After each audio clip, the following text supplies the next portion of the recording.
noite. Aqueles que estão aqui pela primeira vez, sejam bem-vindos. Boa noite àqueles que nos assistem pelas redes sociais. Neste momento, agradecemos a Deus, que é Pai, que é bondade, amor, justiça, caridade, ao nosso Mestre Jesus e à espiritualidade amiga que nos acompanha, aos mentores da Casa Espírita Allan Kardec, por estarmos aqui, por termos vencido mais uma semana, por termos condições de estarmos enfrentando o que tivemos que enfrentar, mas com fé, com esperança e com amor. E é nesse sentimento de gratidão que vamos fazer a oração que o nosso Mestre nos ensinou. Pai nosso que estás no céu, santificado seja o vosso nome, venha a nós o teu reino, e seja feita a tua vontade, aqui na terra, como em todos os lugares. E o pão nosso de cada dia nos dai hoje. Perdoai as nossas ofensas, assim como perdoamos aqueles que nos ofendem, e por caridade, não nos deixe cair em tentação, livrando-nos do mal. Que assim seja. E agora, neste momento, nós vamos dar continuidade com a palestra com a nossa colega do Centro Espírita, colega, porque somos trabalhadoras do mesmo centro, Marilúcia, com a palestra sobre os deveres do homem para com o próximo. Vibramos para que possamos entender. Obrigada.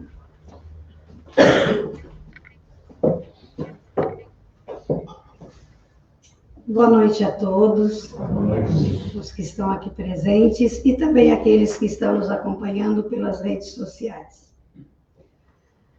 A gente, no mês de outubro, estamos trabalhando, uma reflexão sobre as leis morais. Na palestra passada, o nosso companheiro de ideal espírita, Alfredo Lopes, o Feijão, ele explanou aqui sobre os deveres do homem para com Deus. E os deveres do homem para com Deus foi o amar a Deus sobre todas as coisas, a lei de adoração, a lei do trabalho, que envolvia, e a lei natural. Então, hoje eu vou dar continuidade sobre as leis naturais, sobre as leis morais, mas vou falar dos deveres do homem para com o próximo. Lembrando que no Evangelho, no primeiro capítulo do Evangelho segundo o Espiritismo, diz assim: não vim destruir a lei mosaica. O Cristo disse que ele não vinha destruir a lei, mas ele sintetizou essa lei em duas. Olha só. O amar a Deus sobre todas as coisas e ao próximo como a nós mesmos. Como ele sintetizou também essas duas partes para nós. Difícil. Então, vamos ver. Os deveres do homem para com o próximo, ele está estabelecida na lei de sociedade, na lei de liberdade e na lei de igualdade. A gente tem que respeitar o próximo nessas três leis. É fundamental que a gente respeite o próximo na sociedade, e a sociedade engloba a família, o meio que a gente está inserido agora, no trabalho, no dia a dia. Essa é a lei. E a lei de igualdade. Tudo isso é para que a gente evolua aqui na Terra, neste planeta escola. É por meio das leis morais que nós vamos conseguir evoluir. Aqui está, para nós, toda a fundamentação para que a gente aprenda um pouco mais. E daí eu pergunto, qual é o limite da nossa relação para com o próximo? Será que é lá em casa? Meu filho, meu marido, minha esposa? Ou lá no trabalho? Onde vocês acham que é o limite?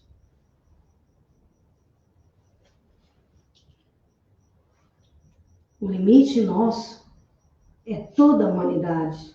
Porque o meu próximo agora pode ser a Catisa, que está aqui mais próximo de mim, ou vocês. Mas amanhã, o meu próximo é aquele que está do meu lado. Lembram da parábola do bom samaritano? Quando o doutor da lei perguntou para Jesus, Senhor, quem é o meu próximo, afinal, né? Era um teste? E o que Jesus falou? Ele citou a parábola do bom samaritano. Para que o doutor da lei refletisse quem era o próximo. Naquele momento da pessoa caída. É o que auxiliou ele. E assim, no nosso caminho, a gente vai encontrar muitos que são o nosso próximo. E este nosso próximo, nós vamos começar a entender a relação que a gente vai ter com ele. Uma relação de igualdade, uma relação de sociedade, realmente. Porque sempre que eu venho aqui, e eu já falei sobre a sociedade aqui, e eu falo daquela historinha do porco-espinho. Sempre eu falo, porque é uma história muito idêntica de nós mesmos, a do porco-espinho. Porque, para quem não assistiu ainda, eu conversando sobre essa história, eu vou falar de novo, para que a gente reflita. Havia uma época em que o planeta ficou, a época do gelo, a era do gelo. Tudo era gelo, frio, mas ficou um frio danado. E os porco-espinhos começaram a sentir muito frio. E para sobreviver, eles chegaram com muita força entre eles. Se machucaram muito e uns até morreram por causa das feridas. Daí se afastaram, morreram do frio. Outros começaram a pensar, se a gente for encostando o espinho delicadamente, a gente não vai machucar o outro, porco-espinho, e nós vamos conseguir vencer esse frio. E assim eles conseguiram, encostando os espinhos, se esquentando e sobreviveram. E aprenderam a viver. Assim é nós. Somos verdadeiros porco-espinho. De vez em quando a gente larga os espinhos, né? E sai de perto. Machucamos. A nossa língua fere, mata. E às vezes a gente consegue esquentar o nosso próximo com o nosso calor humano. Depende da nossa sabedoria, de nós entendermos a mensagem do Mestre, da lei do amor ao próximo.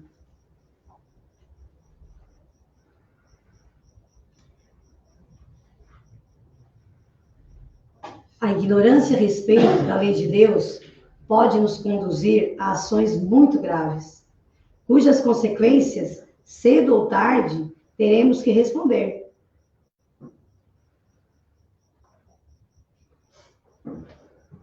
Visto que a lei de Deus é para todos. Ela não vem de um jeito para um ou para outro. Ela é igual para todos. A responsabilidade da prática do mal, individual ou coletiva, é algo que precisa ser cuidadosamente analisado. Vamos observar o que Kardec nos adverte.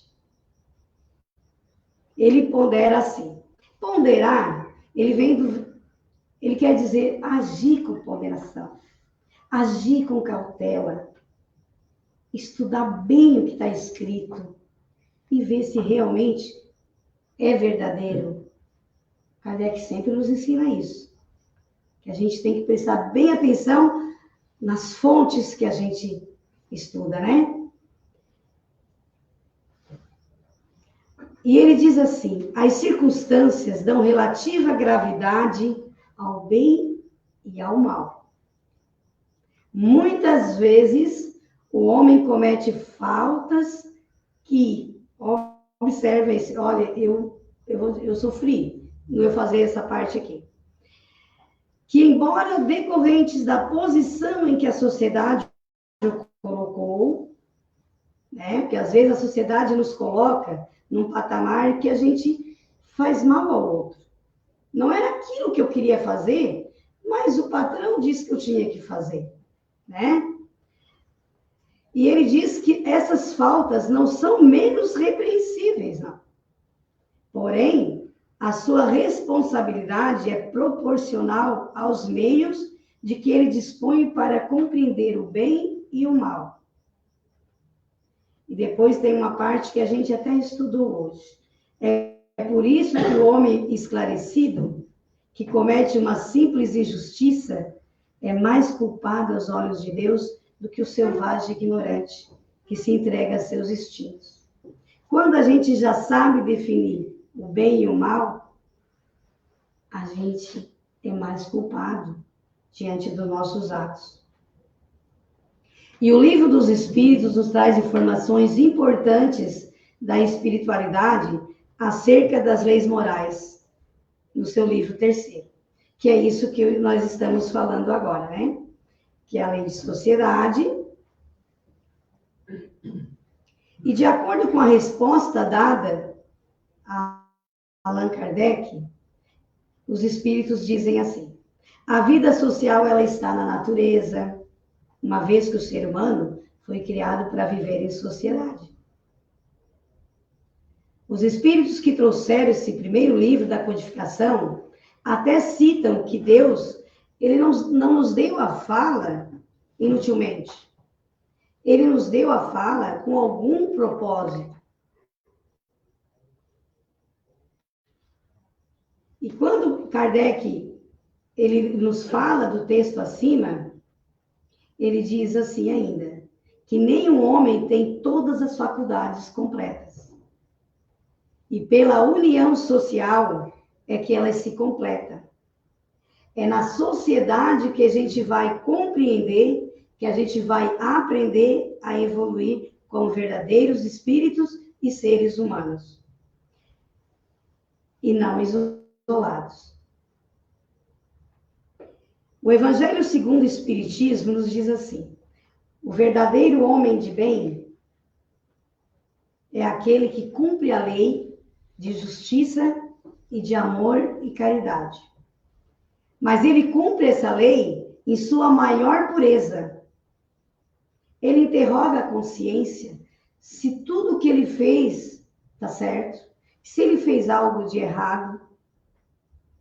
Ele está sempre procurando se fez algo de errado.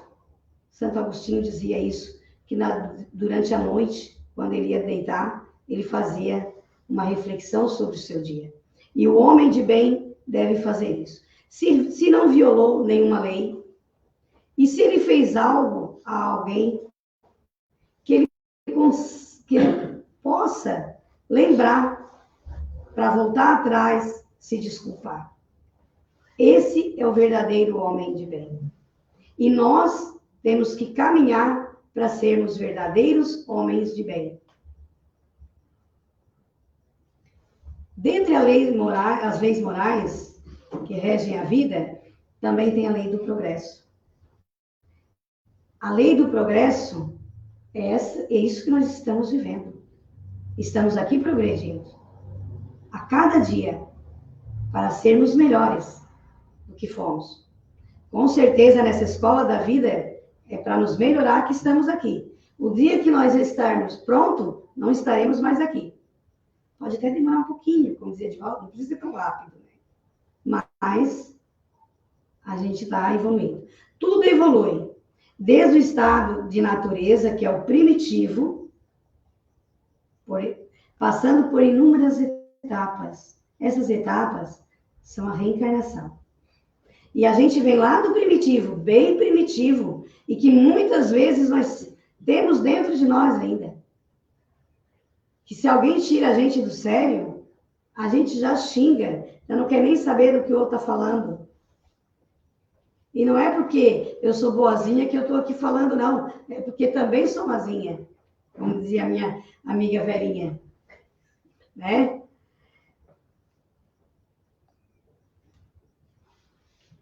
No que diz respeito ao ser humano, essa evolução ocorre mediante a reencarnação, como eu falei para vocês, através da qual se adquire e se aprimora tendências e faculdades inatas.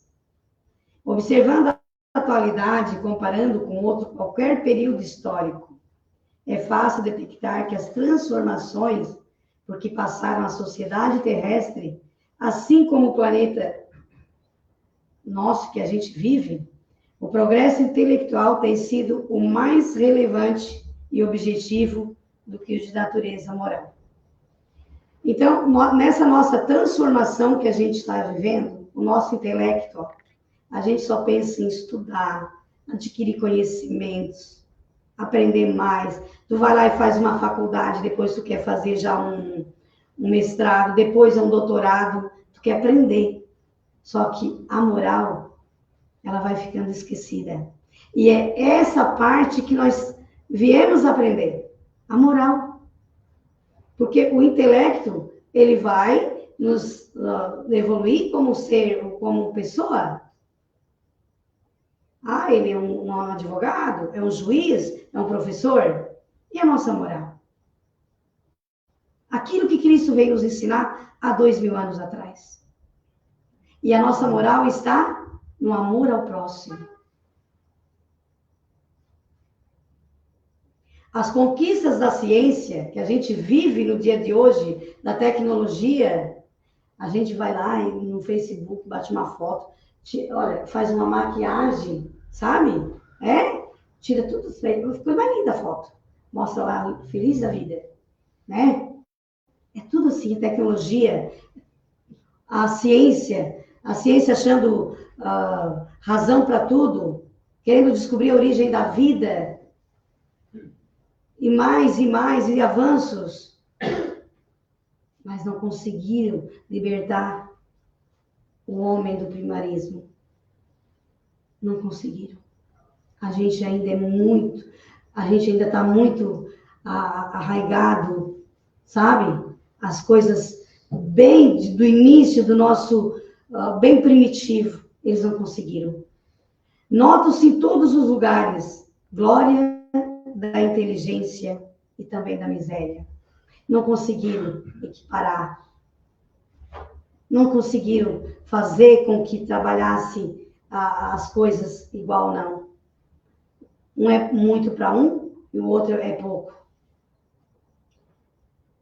Do sentimento da opulência e da escassez, da grandeza do holocausto, por amor e o ódio. Tudo isso continua existindo e o homem não consegue equilíbrio. Ao lado de filosofias abençoadas que a gente vê no dia a dia, tantas pessoas falando, tantos sábios falando, valores com significados, ainda a gente vê que por trás de leis ainda tem os seres humanos que burlam as leis em seu próprio benefício, fazendo com que a humanidade ainda atrase mais do que já está. E é o que a gente vê nas televisão. As guerras, os motivos de tempos remotos, os motivos de guerras. A gente está vendo a destruição.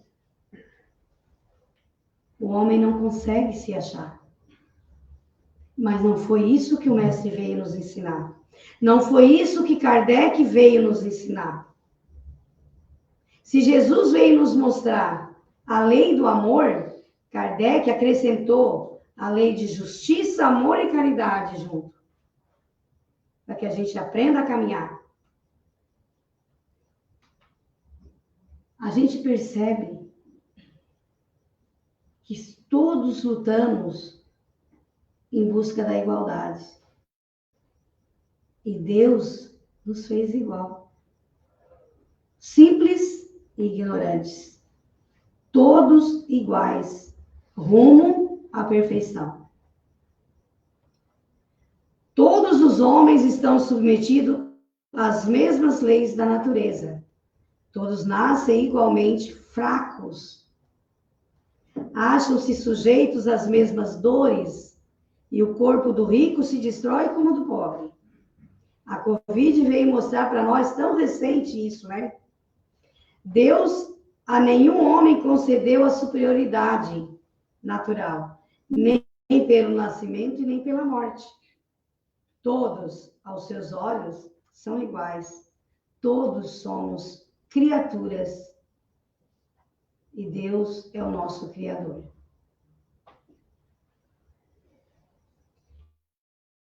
Eu lembro de uma história dos vasos. Eu gosto de falar essas historinhas para a gente entender. Havia um vaso normal, carregava água, e havia outro vaso que, quando ele chegava com a água, ele estava abaixo de meio. Ele tinha vazado água. E aquele vaso que estava rachado, ele ficava triste, porque ele não trazia toda a água, né, que o patrão precisava. E um dia ele estava muito triste, o vaso. Aí o patrão perguntou para ele por que ele estava triste. Aí ele disse, é que eu não consigo ser como o outro vaso, porque eu tenho problemas, eu tenho rachaduras. Aí o patrão pegou ele, muito carinhoso com ele, e disse, vem aqui, vamos ver os dois caminhos que vocês trilham para chegar até mim. O outro caminho normal e o dele florido. Aí ele disse, eu percebi que tu tinha alguma coisa de diferente e aproveitei essa tua parte diferente. Se era o problema que vazava água, eu semeei no teu caminho para que tu regasse essa. Entenderam? O que Deus faz com a gente? Nas nossas deficiências, nas nossas rachaduras, Deus semeia para que a gente consiga florir o nosso caminho. Talvez por meio das nossas lágrimas, a gente consiga florir o nosso caminho para que o próximo veja a alegria, a energia que a gente consegue passar. E assim a gente consegue salvar vidas com alegria, com energias boas. Assim, e como enfatizado pelo Livro dos Espíritos, e como enfatizado pelo Espírito de Verdade, na resposta ao questionamento sobre o número 822 do Livro dos Espíritos, diz assim, a lei humana, para ser equitativa, deve consagrar a igualdade dos direitos entre o homem e a mulher. Então, equiparar. Tem uma partezinha, que a gente fala muito da educação especial, que se aqui na palestra do nosso colega Rodrigo, ele ficou muito alto porque ele subiu no meu banquinho. Quem precisa de banquinho sou eu, porque eu sou muito baixinha. Entenderam? Ele não precisaria. Ele ficou muito alto. Assim, equiparar, pode ser. O homem e a mulher têm o mesmo direito. A lei diz, todos os direitos são iguais. Eu posso proporcionar meios para que a mulher alcance a igualdade. A mulher pode trocar um pneu de um carro, a mulher pode trabalhar num pesado, ela não tem a força do homem, mas ela pode usar subsídios para isso. A lei garante, e Deus também não desaprova isso. Só que nós não podemos, ele diz claro, o Espírito de Verdade, todo privilégio, aí seria Ah, mas a mulher é fraca, vou ajudar segurando aqui, não. Ela vai buscar meios para se ajudar. Porque todo privilégio seria contrário à lei de Deus, à justiça. Mas isso que a gente busca para se igualar não é privilégio. São direitos adquiridos. A lei de liberdade. O homem é, por natureza, dono de si mesmo. Todas as pessoas, cada um é dono de si mesmo. Mesmo que eu tenha um filho, mas ele é dono dele. Um dia, ele vai se dar conta da vida dele, do que ele fez aqui.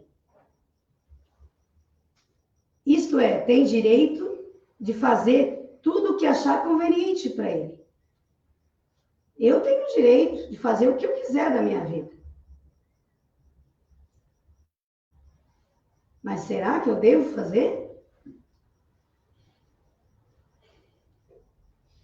Essa liberdade, porém, ela não é absoluta. Por quê? Se eu vivo em sociedade, eu vivo com mais gente. Então, eu não posso fazer o que eu quiser. Eu só posso fazer até onde vai o limite do outro. Para isso, é uma lei de sociedade que a gente vive. É uma sociedade que a gente vive em busca da igualdade e batalhando pelo progresso nosso. E ainda se diz assim, nem poderia, porém, não é absoluta e nem poderia ser, pela simples razão de que, convivendo em sociedade, o homem tem o dever de respeitar, e esse mesmo direito ele tem que respeitar aos seus semelhantes. Apesar de sermos criados iguais, simples e ignorantes, como eu falei, não nos é prudente desconsiderar o alerta feito por Emmanuel, no final do capítulo 33 do livro Roteiro, no sentido de que o Espiritismo, confirmando o Evangelho, vem amparar o homem e convidá-lo a aprimorar-se e engrandecer-se, consoante a sabedoria da lei que determina a cada um as suas obras. Então, eu posso fazer o que eu quiser da minha vida, mas eu vou ter que dar conta do recado depois. Que obras eu fiz da minha vida, né? A lei de liberdade foi didaticamente subdividida por Allan Kardec em liberdade natural, aquela que eu nasço já com ela. O homem é livre. Quando nasce, a lei nossa civil, ela já diz que quando tu nasce, tu tem direito. Antes de nascer, tu já tem direito à vida. E depois de nascer, tu tem um monte de direitos já logo ali. A nossa lei civil, né? E a lei de Deus não é diferente, é muito mais abrangente, né? A lei de pensar. Essa lei do pensamento, eu não sei o que a pessoa está pensando de mim. De consciência e o livre-arbítrio. Esse tal de livre-arbítrio é o que nos pega. Conforme consta de O Livro dos Espíritos, o pensamento é um dos predicados que nos caracterizam como criaturas diletas de Deus. De acordo com a lei natural, todos os seres possuem os seus direitos. A toda criatura é concedida a liberdade de pensar, de falar, de agir. Que essa concessão subentenda o respeito ao direito ao próximo. Não podemos encontrar guia mais seguro a tal respeito que tomar como padrão a palavra do Mestre. O que devemos fazer aos outros, aquilo que a gente gostaria que fizesse para nós. A prática dessas máximas tende à destruição do egoísmo, da maldade, porque o egoísmo é uma das coisas que nos destrói por dentro. E quando o egoísmo for destruído, não haverá mais ódios, nem dissensões, mas tão somente a união, a concórdia, a benevolência. Eu convido vocês neste momento, que eu já para encerrar, que a gente imagine uma árvore, a árvore da vida, a árvore dos nossos sonhos. Que nessa árvore dos nossos sonhos, nas folhinhas das árvores, que elas têm as folhas, qual os nossos sonhos para colocar ali? Qual os nossos objetivos para colocar ali? Que metas a gente quer alcançar para colocar na árvore dos nossos sonhos? Na folhinha. Vamos encher essa árvore de todos os nossos sonhos, todos os nossos objetivos. E o caule dessa árvore é o caminho. O caminho para nós chegar lá nos nossos sonhos, lá na nossa meta. Mas para passar nesse caminho, a gente tem as ramificações das raízes dessa árvore. As raízes dessa árvore são as fundamentações para a gente chegar nesse caminho. Qual a fundamentação que a gente está usando para chegar na árvore da vida? Na nossa árvore da vida. Se a fundamentação é boa, com certeza os nossos objetivos vão ser bons. Vão ser de amor, mas se a nossa fundamentação não for boa, como é que o nosso objetivo lá em cima vai ser bom? Não vai. Existe o bem e existe o mal. Estamos fundamentados em quê? No amor? Porque se estamos aqui, é porque temos um Deus que nos ama incondicionalmente. E acredita em nós. Como verdadeiros vasos rachadinhos que somos. Temos as nossas imperfeições. Mas Deus vê nas nossas imperfeições motivos para nós evoluirmos. Ele olha cada um como filhos, criaturas que ele criou com muito carinho. E nos deu o filho predileto dele, Jesus. Um espírito mais evoluído, modelo e guia, para vir aqui nos mostrar o quê? Além de amor, que a gente não conseguiu nunca aprender. E ele teve que se exemplificar de tal maneira que ele nasceu como a gente, mas não como a gente. Ele nasceu no hospital, bem bonitinho. Ele foi lá no meio dos animais, acolhido pelos animais, né? E nós? A gente não percebe a grandeza do amor de Deus por nós, da misericórdia. E eu termino com a frase de Joana de Ângeles que diz: ama, portanto, pelo caminho quanto possas. Plantas, animais, homens, e descobrirás, por fim, superiormente, que estás amando a Deus. Porque nós só vamos amar a Deus quando realmente a gente amar o próximo. Uma boa noite a todos. Fiquem em paz.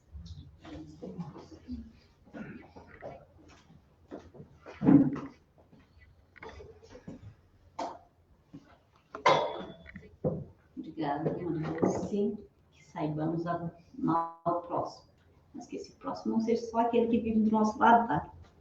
Próximo somos todos nós, o mundo inteiro. E agora é a hora de nós fazermos a nossa caridade. E falando do próximo, é para ele que a gente vai fazer essa caridade. Esse próximo que ficou na nossa casa, que é os nossos filhos, nossos maridos, esposa, pai, mãe, aos nossos amigos, aos nossos colegas de trabalho e todas as pessoas que nós encontramos aí pela rua, sem rumo, sem destino, sem esperança. Aquelas pessoas que se encontram internadas nos hospitais com doenças mais graves, nos asilos, esquecidas pelas famílias, nas prisões, que também são nossos irmãos, enfim. Mas principalmente agora vamos pedir pela essa paz que a gente fala, que a gente sente em muitos momentos da nossa vida e que o mundo está precisando. E que essa paz entre os homens, que seja o poder maior que vença, mas o poder do amor. Porque os outros poderes a gente sabe que esse não vai levar mais a lugar algum, sem ser o amor. E com essa paz dentro de nós vamos fechar nossos olhos para receber o nosso passe coletivo. Fechamos nossos olhos, sentamos da maneira mais confortável possível e abrimos nossos corações. Abrimos corações para receber dos espíritos bondosos que estão aqui conosco, dos nossos anjos que nos acompanham, nossos guardiões, e dos espíritos da casa Allan Kardec. Eles nos assistem e sabem o que nós precisamos e o que nós viemos buscar, ou que estamos buscando nessa vida. Precisamos muitas vezes de cura do nosso corpo, mas muito mais curas do nosso espírito. Receber essas curas conforme o nosso merecimento, porque temos que também fazemos por merecer. E devemos confiar. E nesse confiar entregamos a Deus a nossa vida, os nossos problemas, seja lá qual forem, porque Deus sabe o que é o melhor para cada um, que somos criatura, filhos dele. E com esse saber que Deus está cuidando da nossa vida, vamos neste momento, aliviando o nosso coração e, em pensamentos, agradecido que somos por estarmos aqui, por ter recebido da espiritualidade amiga essas bênçãos e essa luz que vai nos guiar até a nossa casa e pendurar por todos os dias da semana. Então, agradecido que somos, vamos fazer a oração que o nosso Mestre Jesus nos ensinou. Pai nosso que estás no céu, santificado seja o vosso nome, venha a nós o teu reino, seja feita a tua vontade, assim na terra como no céu. E o pão nosso de cada dia nos dá hoje, perdoai as nossas ofensas, assim como nós perdoamos aqueles que nos ofendem. E por caridade, não nos deixes cair em tentação, livrando-nos dos males, e que assim seja. Uma boa noite a todos, que possamos sair daqui melhores do que chegamos, e nas nossas casas levando esse amor e essa paz, para que irradie pelo mundo, está precisando muito desse amor e da paz. Boa noite.